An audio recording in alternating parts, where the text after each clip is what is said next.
And a young player in the NFL just had a little mishap on Monday morning, very early Monday morning. Josh Jacobs, the star running back, second year for the Las Vegas Raiders, excellent player. He's had a really good first 2 years in the NFL.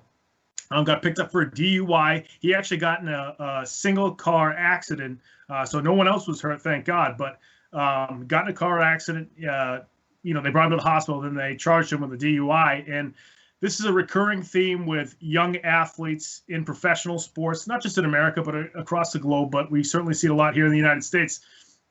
And one of the biggest, things that we first talk about when we hear something like this is, the NFL has a car service. This is even before Uber and Lyft got popular. The NFL has a car service. You can call a car service. You can say, I need somebody to come get my car, and then I'll go home in the car service. I mean, it's not that hard.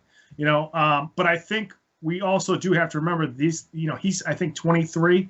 And, a lot of these guys are 22, 23 years old. They're handed all this cash and they have all this money. And it's just, even though it's still a dumb decision, and I think he made a dumb decision, these guys are still kind of growing up and they're still trying to, learn from their mistakes. So I do think, as much as he made a bad decision and luckily nobody was hurt, you still can sympathize a little bit because of his age. But this, there's no reason to do this if you're an NFL player because of that car service.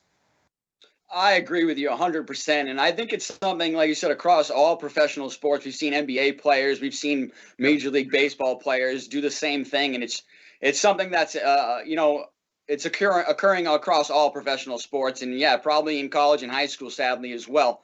But it's something I think that, we have to realize that, every action has a reaction, and what we do has some implications. And so I think he's going to find out, unfortunately, that was something that he shouldn't have done, sadly. And, he's a great NFL player, one of my favorites as far as the running backs going, a young running back out of the University of Alabama. And he's had, like you said, a great couple of years for the Raiders there. And it's just really sad to see this happening over and over again because, like you said, I think it comes down to decision-making. And you get some of these young athletes that get the keys to the castle early with all that money, like you said, but sometimes the decision-making and the process of decision-making kind of goes out the window. I always think, like you said, with all that money, why would you not just call an Uber or a cab or one of your friends? I mean, I'd even call a tow service and, hey, tow my car and I will ride in the cab with you.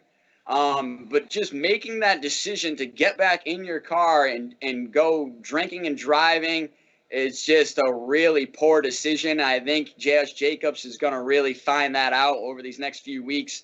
Immediately, I know I went to a couple of his sponsors to see if they had any comment about it. One of them is Wilson Football, obviously the provider of the footballs of the NFL. I had yet to see a comment from them, and we're waiting to see if they will make a comment. But I'm waiting to see if he's going to lose some endorsements because of this, and it wouldn't shock me if he did. Yeah, it's unfortunate. I think if you're one of those companies though, and this hurts your product, then you do have to think about pulling the endorsement deal with the player. And a lot of times when they sign that endorsement deal, there are stipulations where if you get arrested, or whether it's for domestic violence or for a DUI or for something else, that deal is then void. So who knows what his contract with Wilson says, but that could be the case. There's sort of the flip side of it too, where Wilson could ask him, do you have a drinking problem? And if that's the case, we'll support you if you go to AA and things like that. I don't mean to make light of it, but it sounds like this was kind of like a one-off, and I don't remember him ever being in trouble in college or anything like that. So hopefully this is just a one-time thing, and which it looks like. But he's out in Vegas too, so I mean, there's a lot of temptation. But again, there's a lot of car service, so there's no reason to drive home with that.